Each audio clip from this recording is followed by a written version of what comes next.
Hello friends, welcome to my YouTube channel. आज हम लोग इस वीडियो में पढ़ेंगे एमए फर्स्ट सेमेस्टर में paper historiography concept methods and tools में यूनिट में इतिहास का भूगोल से संबंध या समवाय। इससे पहले हम पढ़ चुके हैं इतिहास का पुरातत्व विज्ञान से संबंध।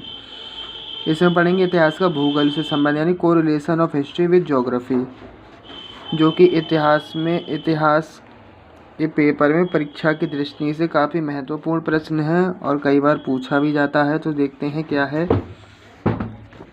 एक विषय के रूप में इतिहास के अध्ययन के लिए भूगोल का अध्ययन अति आवश्यक प्रतीत होता है।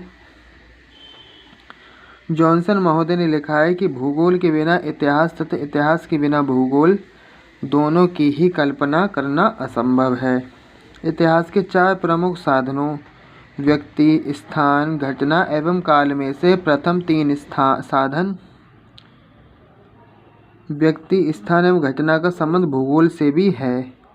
इतिहास में हम मानवीय कार्य व्यापार का अध्ययन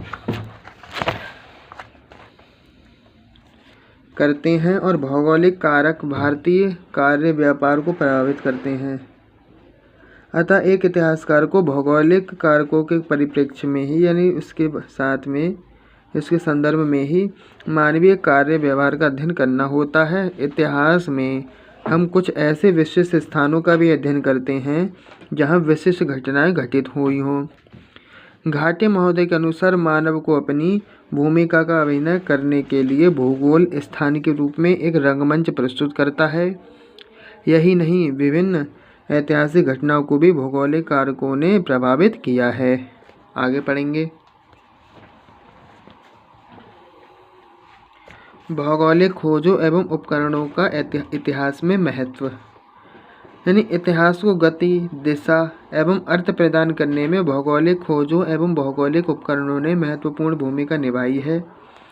भौगोलिक खोजों का आधुनिक इतिहास में बड़ा महत्व है क्योंकि इनके परिणाम स्वरूप विश्व में एक नवीन युग का प्रादुर्भाव हुआ यानी नवीन युग का एक आरंभ हुआ या शुरुआत हुई। यूरोप एवं एशिया की जो सभ्यताएं पहले एक दूसरे से अलग थीं, भौगोलिक खोजों के द्वारा वे एक दूसरे के घनिष्ठ रूप में संपर्क में आईं। इस प्रकार समुद्र से दूर यूरोपीय राष्ट्रों की भौगोलिक खोजों संबंधी उपलब्धियों के फलस्वरूप विश्व इतिहास के उत्कर्ष का आरंभ हुआ। आगे पढ़ेंगे। 14वीं शताब्दी के पहले यूरोपियों का भौगोलिक ज्ञान न केवल अपूर्ण था अपितु अंधविश्वासों से युक्त था।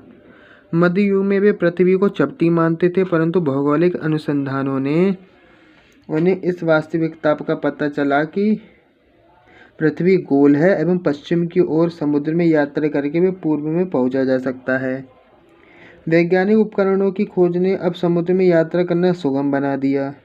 13वीं शताब्दी के अंत में यूरोपियों को सर्वप्रमुख भौगोलिक उपकरण कुतुबनुमा दिशा सूचक यंत्र यानी कंपास का ज्ञान हुआ। इसके बाद वे एस्ट्रोलेब अक्षांश जानने का उपकरण से भी परिचित हुए। विश्व इतिहास को दिशा एवं गति प्रदान करने में इन भौगोलिक उपकरणों ने महत्वपूर्ण भूमिका निभाई। अब यूरोपियों ने समुद्र यात्रा पर विजय प्राप्त कर ली। आवश्यकता आविष्कार की जननी होती है। इस कथन के परिप्रेक्ष्य में नौचालन उपकरणों में सुधार हुआ एवं अधिक पालों और पतवारों वाले जहाज निर्मित किए जाने लगे। आगे पढ़ेंगे। पुर्तगाल के राजकुमार हेनरी 1394 से 1460 ईस्वी, जिसे हेनरी द नेविगेटर भी कहा जाता है, ने भौगोलिक खोजों को प्रोत्साहन दिया। पुर्तगाल के बार्थोलोम्यू डियाज, स्पेन के क्रिस्टोफर कोलंबस, पुर्तगाल के वास्को डी गामा एवं मैगलन आदि के प्रयासों ने सारे विश्व को भौगोलिक अनुसंधानों द्वारा खोज निकाला। इन खोजों के परिणामस्वरूप लोग समूचे संसार से परिचित हुए और विश्व के देश एक दूसरे के संपर्क में आए। यानी खोजने का मतलब है थे तो वो उनका पहले से अस्तित्व था, इन्होंने थोड़ी खोजा तभी थोड़ी चीज़ बनी है। जैसे वास्को डी गामा भारत पहुंचा तो इन्होंने भारत की खोज की, ऐसा कुछ नहीं है। पर ये है इन्होंने ये जाना कि जैसे भारत नाम का एक जैसे देश भी अस्तित्व में है, या कोलंबस ने अमेरिका पहुंचा तो अमेरिका नाम का अस्तित्व भी है पृथ्वी पर। तो इस प्रकार ये लोग दूसरे के संपर्क में आए। यूरोप के आर्थिक इतिहास की दृष्टि से उक्त भौगोलिक खोजों ने उनके व्यापार एवं वाणिज्य में क्रांतिकारी परिवर्तन किए और इन्हीं भौगोलिक खोजों ने यूरोप के लोगों को इतिहास में प्रमुखता प्रदान की व समस्त विश्व का भाग्य विधाता बना दिया। आगे पढ़ेंगे। वर्तमान में भी न केवल इतिहासकारों को अपितु इतिहासी शिक्षक, विद्यार्थियों एवं पाठकों को भी इतिहास लिखने, पढ़ाने एवं समझने के लिए भौगोलिक मानचित्र, रेखाचित्र, एटलस, ग्लोब आदि काफ़ी सहयोग कर सकते हैं। विश्व के प्रमुख युद्धों, विभिन्न साम्राज्यों के सीमा विस्तार को भौगोलिक मानचित्रों द्वारा आसानी से समझा जा सकता है। विभिन्न युद्धों में रेखाचित्रों द्वारा दोनों पक्षों की सेना की जमावट को देखकर हम युद्ध की जीत हार का सूक्ष्म विश्लेषण कर सकते हैं। कई युद्धों की जीत हार में भौगोलिक परिस्थितियों ने भी महती भूमिका निभाई है, यानी अच्छी भूमिका निभाई है। अतः बिना भूगोल के इतिहास को लिखना, समझना एवं आत्मसात करना काफ़ी मुश्किल कार्य है। आगे देखते हैं।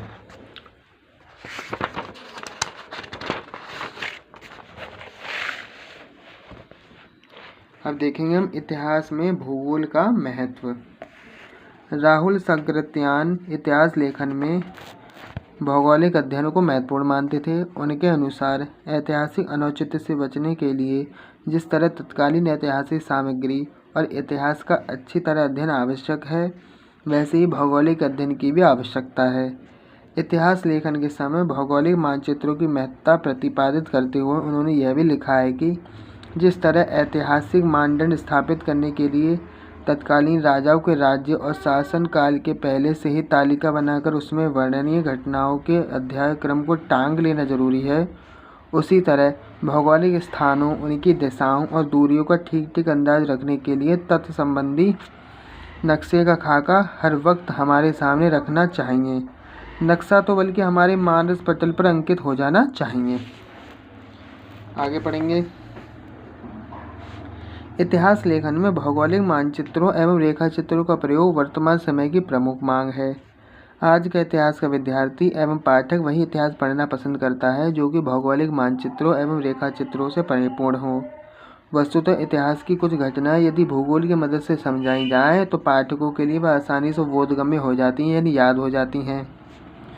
उदाहरण के लिए सिकंदर का भारत पर आक्रमण का मार्ग, फायानन हिंदसांग के भारत यात्रा का मार्ग, प्राचीन भारत के व्यापारिक मार्ग, समुद्रगुप्त का दिग्विजय अभियान, नेपोलियन बोनापार्ट का विजय अभियान।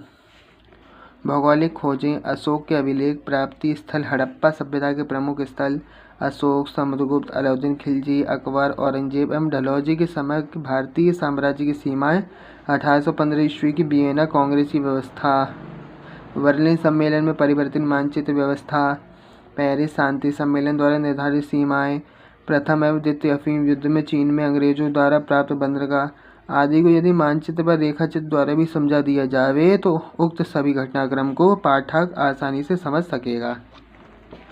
आगे पढ़ेंगे। भौगोलिक मानचित्रों एवं रेखाचित्रों द्वारा ऐतिहासिक घटनाक्रम को हवा की स्थिति में वास्तविक धरातल पर लाया जा सकता है। यहाँ यह अवश्य ध्यान रखना जाना चाहिए कि मानचित्रों एवं रेखाचित्रों का उपयोग प्रकरण को लिखते समय उपयुक्त स्थल पर किया जाना चाहिए। जिस स्थान पर हम ये जिक्र कर रहे हैं कि 1842 ईस्वी की नॉनकिंग संधि द्वारा अंग्रेजों में चीन में केंटन, अमोय, फ्यूची, निगप्पो, शंघाई आदि 5 बंदरगाहों में व्यापार हेतु सुविधा प्राप्त की, तो इसी स्थान पर इन 5 बंदरगाहों का मानचित्र लगाया जाना चाहिए। आगे पढ़ेंगे। विश्व की विभिन्न ऐतिहासिक घटनाओं पर भौगोलिक कारकों का प्रभाव स्पष्टतः देखा जा सकता है। किसी न किसी रूप में भौगोलिक कारक इतिहास पर अनुकूल या प्रतिकूल प्रभाव डालते हैं। भूगोल एक स्वयं सिद्ध विज्ञान है जिसके उपयोग से विभिन्न ऐतिहासिक घटनाओं के कारण, प्रभाव और कार्यों को बोधगम्य तरीके से समझा व समझाया जा सकता है। इतिहास में वर्णित विभिन्न सामाजिक, आर्थिक, राजनीतिक, धार्मिक एवं अन्य प्रकार की घटनाएं किसी न किसी रूप में प्रत्यक्ष या अप्रत्यक्ष भौगोलिक कारणों से प्रभावित होती हैं। अन्य कारणों के साथ साथ भौगोलिक कारक किस प्रकार इतिहास की दिशा बदलते हैं, इसका भारतीय संदर्भ में एक अच्छा उदाहरण शेरशाह सूरी द्वारा हुमायूं की चौसा एवं बिलग्राम के युद्ध में हुई पराजय के रूप में मिलता है। इन दोनों ही युद्धों में भौगोलिक कारकों का लाभ उठाकर शेरशाह सूरी ने न केवल हुमायूं को परास्त किया अपितु भारत में मुगल साम्राज्य को कुछ समय के लिए समाप्त कर अफगान साम्राज्य की स्थापना की। हुमायूं चौसा के युद्ध के समय 3 माह अप्रैल 26 जून 1939 ईस्वी तक शेरशाह के सामने सेना सहित डटा रहा लेकिन आक्रमण नहीं किया। उधर चतुर शेरशाह बरसात के मौसम आने का इंतजार कर रहा था क्योंकि मुगल शिविर कर्मनाशा और गंगा नदी के बीच निचले स्तर पर था। हुमायूं अदूरदर्शी था अतः वह यह तथ्य न समझ पाया। जैसी वर्षा आरंभ हुई मुगल शिविर में पानी भरने के कारण अव्यवस्था फैल गई।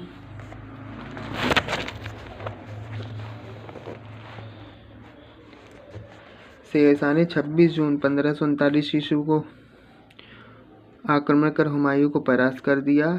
इससे भी हुमायूं ने कोई सबक नहीं सीखा और एक बार पुनः 17 मई 1540 ईस्वी को बिलग्राम के युद्ध में यही भौगोलिक कारक उसकी हार का कारण बने। मुगल शिविर बिलग्राम के निकट गंगा से 3 मील की दूरी पर लगा था। 15 मई 1540 ईस्वी को भारी वर्षा के कारण मुगल कैंप में पानी भर गया।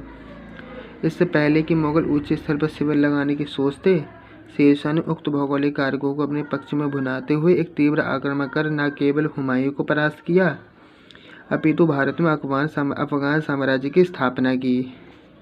इस उदाहरण से स्पष्ट है कि साम्राज्यों के उत्थान व पतन में भी किसी हद तक भौगोलिक कारक अपनी भूमिका निभाते हैं।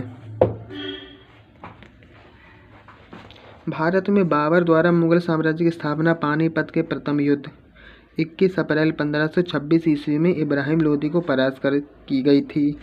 इस युद्ध में बाबर की विजय का एक कारण युद्ध स्थल पर तुलगुमा का प्रयोग एवं सेना के अग्रभाग की रक्षा के लिए जंजीर से बंधी हुई गाड़ियों की कतार में संपन्न सैन्य जमावट थी। इस कुशल सैन्य जमावट पर प्रकाश डालते हुए डॉक्टर आशीर्वादी लाल श्रीवास्तव ने लिखा है कि बाबर ने 700 गतिशील गाड़ियों अराबा की पंक्तियों को गीली खाल के रस्सों में आपस में बांधकर अपनी सेना के रक्षार्थ फौज के आगे खड़ा कर दिया था। गाड़ियों के बीच उसने काफ़ी रास्ता छोड़ रखा था जिसमें होकर उसके सैन्य आक्रमण कर सकें। उसने तोपों के प्रत्येक जोड़े के मध्य 6-7 गतिशील बचाव स्थान टूरा खड़े कर रखे थे जिससे तोपचियों को शरण प्राप्त हो सके। इस रक्षात्मक श्रेणी के पीछे ही तोपखाना व्यवस्थित था।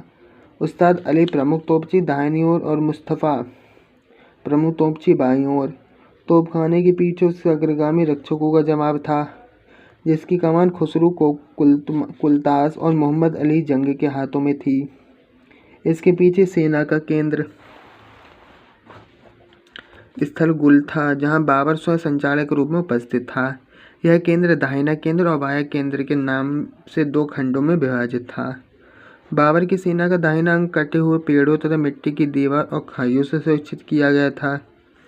सेना के दाहिने अंग की कुछ दूरी पर तुलगुमा नियुक्त किया गया था और सेना के बाईं अंग की बाईं तरफ कुछ दूर दूसरे को तुलगुमा को स्थान दिया गया था।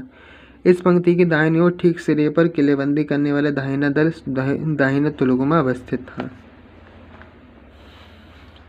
बाबर की सेना की उक्त जमावट से स्पष्ट है कि उसने युद्ध क्षेत्र में कुशल वैज्ञानिक प्रणाली का समन्वय किया था, मगर मात्र लिखकर हम इस सैन्य सवार को अच्छी तरह से अपने पाठकों को नहीं समझा सकते। इससे यदि निम्नलिखित भौगोलिक रेखा चित्र 1 पृष्ठ 112 द्वारा समझाया जाए तो पाठक को आसानी से समझ सकते हैं। यानी आगे वाली पृष्ठ पर इसका चित्र भी है, वो भी दिखाएंगे। ठीक इसी प्रकार अहमद शाह अब्दाली एवं सदाशिव राव भाऊ के बीच 1761 में संपन्न पानीपत के तृतीय युद्ध के सैन्य जमावट को रेखा चित्र 2 पृष्ठ 113 द्वारा आसानी से समझा जा सकता है। युद्ध स्थिति को प्रदर्शित करने वाले अगर रेखा चित्रों से स्पष्ट है कि उनके द्वारा युद्ध स्थल की भौगोलिक जमावट को आसानी से समझाया जा सकता है। इनका सूक्ष्म अवलोकन कर पाठक स्वविवेक से भी समझ सकता है कि विजयी पक्ष क्यों जीता एवं पराजित पक्ष की हार क्यों हुई। इस प्रकार हम देखते हैं कि इतिहास लेखन, इतिहास शिक्षण एवं इतिहास अध्ययन तीनों में ही भौगोलिक मानचित्रों रेखा चित्रों का प्रयोग इतिहास को एक ठोस धरातल प्रदान करता है। इतिहास में मानव के कार्य व्यवहार का अध्ययन किया जाता है एवं मानवीय कार्य व्यापार भौगोलिक कारकों द्वारा प्रभावित रहता है। अतः इतिहास में भौगोलिक परिस्थितियों के सापेक्ष में ही घटनाओं को जानना चाहिए।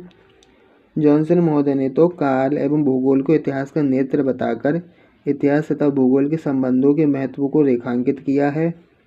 उपयुक्त विवेचन से स्पष्ट है कि इतिहास एवं भूगोल एक दूसरे के पूरक हैं। वे अन्योन्याश्रित रूप से एक दूसरे के घनिष्ठ रूप से संबद्ध है। अतः इतिहास तथा भूगोल एक दूसरे को परस्पर प्रभावित करते हैं। अंततः भूगोल के अनुप्रयोग द्वारा इतिहास लेखन, शिक्षण एवं अध्ययन को वैज्ञानिक के साथ साथ सहज, सरल एवं सुबोध बनाया जा सकता है। तो आज की वीडियो हम लोग यहीं समाप्त करेंगे। आज हम लोगों ने पढ़ा इतिहास का भूगोल से समवाय, इतिहास में भूगोल का महत्व, इतिहास में भौगोलिक उपकरणों का महत्व। चैनल को सब्सक्राइब करें, वीडियो को लाइक करें, जिस किसी को इस वीडियो की आवश्यकता हो उसको इसकी लिंक शेयर करें। और आज की वीडियो हम लोग यहीं समाप्त करेंगे। धन्यवाद।